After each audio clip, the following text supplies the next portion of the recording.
मीरपुर नाम के शहर में तेजस अपनी पत्नी नीरू के साथ रहता था। पति पत्नी दोनों ही नौकरी करते थे।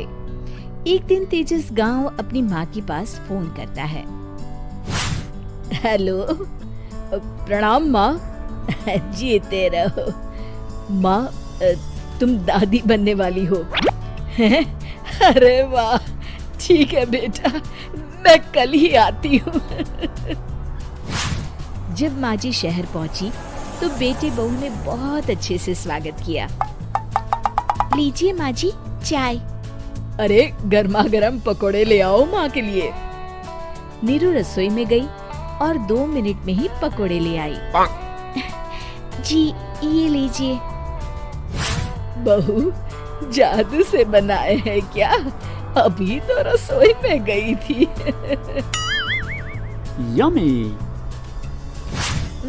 माँ जी, शीला रसोई में पकोड़े तल रही है, मैं बस लेकर आई।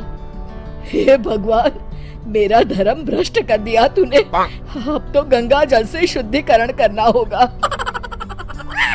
दूसरे दिन, माँ जी मैंने नाश्ता बना दिया है, ऑफिस जा रही हूँ। पर अभी तो घर का सारा काम पड़ा है। शीला आती ही होगी, झाड़ू पोछा बर्तन कपड़े वो सब कर लेगी। हमारे जमाने में घर का सारा काम हम ही करते थे। जी माँ जी, आप बहुत होशियार हैं, मैं घर ऑफिस दोनों नहीं संभाल पाती। तो जरूरत क्या है घर से बाहर जाकर चाकरी करने की? वैसे भी घर का काम खुद करने से घर में बरकत आती है, समझी? पर माँ जी। पर वर कुछ नहीं, इस महीने की पगार मिले फिर ऑफिस बंद है। हाँ। रात को नीरू तेजस से कहती है, सुनिए जी, माँ जी बोल रही थी कि मैं नौकरी छोड़ दूं। वैसे ठीक ही तो है, अभी तुम्हें आराम की जरूरत है। फिर भी आराम कहाँ, शीला को छुड़ाने के लिए बोल रही थी। तो अब 24 घंटे में इतना काम तो कर ही सकती हो। पर जॉब पसंद है मुझे, घर पर मन नहीं लगेगा। अगले दिन जब दोनों ऑफिस के लिए निकल रहे थे, मेरी तो कोई कीमत ही नहीं है इस घर में। माँ जी, आजकल महंगाई बहुत है, रहन सहन भी बदल गया है, दोनों नौकरी करते हैं तभी ठीक रहता है। अच्छा, तू कहना क्या चाहती है? मेरा बेटा तुझे बिठा के खिला नहीं सकता? तू ही इस घर का खर्च चला रही है, हैं? नहीं माँ जी, मेरा वो मतलब नहीं था। मतलब खूब समझती हूँ, ये बाल धूप में सफेद नहीं किए मैंने। हाँ। अब तो ये रोज का काम हो गया था। तेजस भी रोज की झिकझिक से परेशान हो गया था।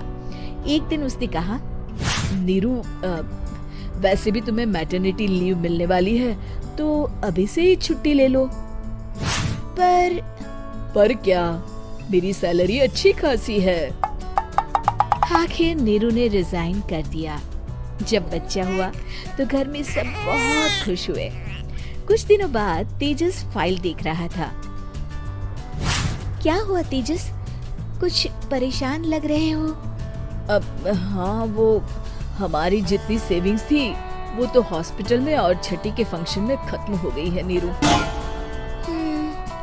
और अभी वैसे मंदी चल रही है तो मैं बोल रही थी कल मुन्ना को हेपेटाइटिस का टीका लगवाना है। नीरू, क्या पोस्टपोन नहीं कर सकते? नहीं जी, बिल्कुल नहीं। अब तेजस को समझ में आ रहा था कि उससे गलती हुई है।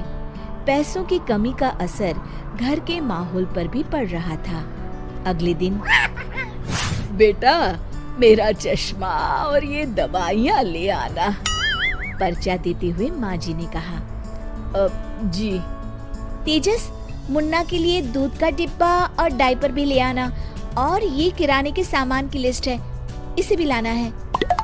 तेजस गुस्से में लिस्ट मरोड़कर फेंकता है और चिल्लाता है, पैसे क्या पेड़ पर उगते हैं? ये ले आना, वो ले आना। अरे पर ये जरूरत का सामान ही है। वो गुस्से में बिना कुछ कहे ऑफिस चला गया। अरे लंच तो ले जाइए। नीरू दौड़कर डिब्बा पकड़ाती है। एक दिन खाना खाने के बाद, नीरू, अब तो मुन्ना कुछ बड़ा हो गया, तो अब तुम वापस ज्वाइन कर लो ना जॉब। पर इस रिसेशन में जॉब मिलना बहुत मुश्किल है। ट्राई तो करो। फिर मुन्ना, माँ जी है ना, और एक फुल टाइम मेड भी लगा लेंगे। पर माँ जी, उन्हें तो पसंद नहीं। तभी माँ जी वहाँ आ जाती है और प्यार से नीरू के सर पर हाथ फेरते हुए बोलती है, अब मेरी समझ में आ गया बहू, पहले के और अब के समय में अंतर है। तुम काम शुरू करो, मुन्ना की जिम्मेदारी मेरी। मेरी प्यारी माँ जी। ये कहकर नीरू उनके गले लग गई। शिक्षा, परिवर्तन संसार का नियम है, हमें भी समय के साथ चलना चाहिए। उम्मीद है कि आपको हमारी ये कहानी पसंद आई होगी। कृपया हमारे चैनल को सब्सक्राइब करें और सभी अपडेट्स के लिए बेल आइकन जरूर क्लिक करें। और हाँ, वीडियो लाइक और शेयर करना मत भूलिएगा। Bye bye.